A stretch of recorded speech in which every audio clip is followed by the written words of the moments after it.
Hey guys, so in today's video, I'm going to show you how to change email Reddit accounts.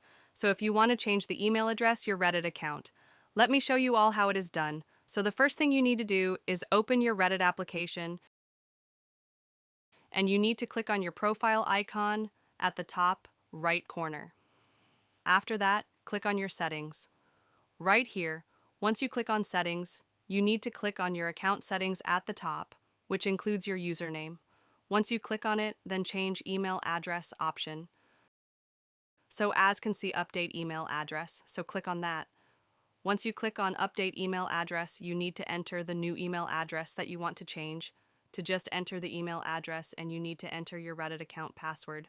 After that, click on save, and they went send a code to confirm you're the owner of the email address. And after that, input the code and does it very easy and straightforward. So if you found this video helpful, smash the like button or subscribe to my channel.